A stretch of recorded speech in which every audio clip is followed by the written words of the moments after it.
ఇంకా డ్యూటీ ఇంకా అయిపోలేదా? 11 అవుతుంది. ఏం చీటో ఏం తోటో ఇంకా ఇంటికి వచ్చి పాడైతలేదే. నాకేంది గోస? ఏమైనా 11 గంటలకు వస్తాను ఏందో ఎంకతనే వచ్చి దగ్గరికి పోయి వస్తాడో. 12 కూడా అవుతాను ఒక్కొక్కసారి.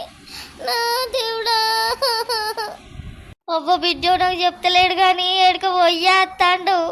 రేపటి కాంచెల్లి ఇక వెనక మరలా పోయి కనబెడతా ఆగు, సంగతి అవుతుంది.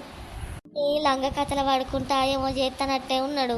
11-12 గంటలకు వస్తానంటే అది డ్యూటీ ఉన్నదో తెలుస్తలేదు, డ్యూటీ లేదో తెలుస్తలేదు. ఎట్లా నేనేం చేస్తాను? తలకాయ కుదుకొని సచ్చే కథకు వచ్చిన. ఏమన్నా అంటే నేను కష్టం చేస్తానా అని ఒకటి ఎలుగ పెడతాడు. వచ్చినా కదనే గా బ్యాగులో టిఫిన్ తీపా, టిఫిన్ తీసి తాపో. అంత అయిపోయింది కానీ టిఫిన్కే వచ్చిందా? అవులో మొక్కపోవడం మా చెంతపై కూడా ఈ టైంకి వచ్చి నాకు జీవితం అంతా ఖరాబ్ చేస్తాను. ఆలోచన చేసి చేసి చేసి నా మైండ్ ఖరాబ్ అవుతుంది.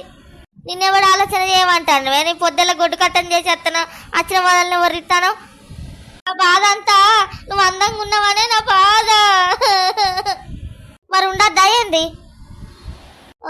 నువ్వు ఎక్కడ ఎవరైనా చూస్తానని నాకు భయం పడుతుంది. నువ్వు 11 గంటలకు వచ్చే వరకు నాకు గల్లత అవుతుంది. సపడక నాతో నువ్వు డ్యూటీకి రావే, ఇదంతా రావండమేంది? అరే తీ బంగారి అత్తతి, సిగ్గులేదే సిగ్గులేదు. తిని ఇంట్లో ఉండమంటే ఒక గిట్ల చేయబడతాయి. మీ ఇంట్లో కూడా మీ వైఫ్స్ కొంచెం లేట్ అయ్యి అత్త గిట్లనే ఉంటారా? కామెంట్ చేయండి. మరిన్ని వీడియోస్ కోసం మా ఛానల్ని సబ్స్క్రైబ్ చేసుకోండి. ఈ కథలన్నీ కల్పితాలు మాత్రమే.